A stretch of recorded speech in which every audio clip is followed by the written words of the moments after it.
রানাঘাটের মেট্রো কিভাবে দক্ষিণেশ্বর মেট্রোতে পরিণত হলো। এখন আমরা ভাবলাম যে আমরা যাব দক্ষিণেশ্বর।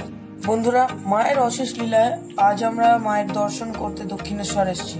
মন্দিরের ভেতর তো আর বন্ধুরা ফোন নিয়ে যাওয়া যায় না, তাই তোমাদের মায়ের দর্শন করতে আর পারলাম না। তবে মায়ের দর্শন করতে চাইলে তোমরা অবশ্যই দক্ষিণেশ্বর থেকে ঘুরে এসো। যদি তোমাদের কারোর কোনো লোকেশন নিয়ে প্রবলেম থাকে তাহলে প্লিজ কমেন্ট করো, আমরা অবশ্যই রিপ্লাই দেবো।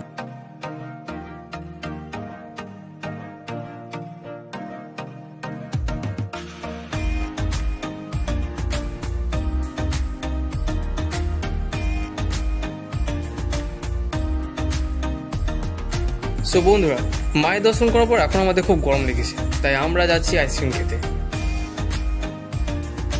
তো কাকার সাথে বেশ কিছুক্ষণ কথা বলার পর বুঝলাম কাকার দোকানে প্রচুর রকমের আইসক্রিম রাখা রয়েছে, তাই বেশি দেরি না করে যে যার মতো আইসক্রিম চুজ করে নিলাম।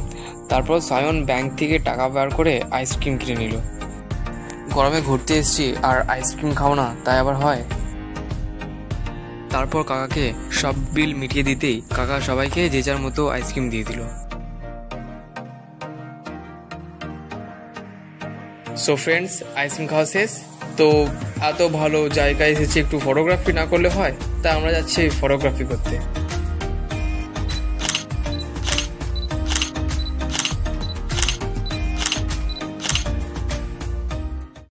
বন্ধুরা, ছবি তোলার পর এখন আমরা যাচ্ছি ঘাটের দিকে।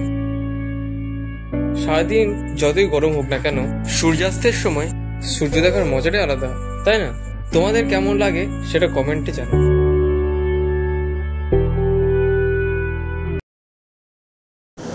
সো ফ্রেন্ডস, আজ পার্ট 2 ভিডিওতে এতটুকুই।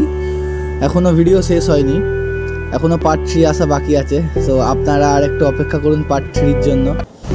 আজকের ভিডিওটি আপনাদের কেমন লাগলো অবশ্যই কমেন্টে জানাবেন। আর এই ভিডিওটি যদি আপনাদের ভালো লেগে থাকে তো একটি লাইক ও সাবস্ক্রাইব অবশ্যই করবেন। তো দেখা হচ্ছে পার্ট 3-তে। ততক্ষণের জন্য টাটা, বাই বাই, ভালো থাকবেন।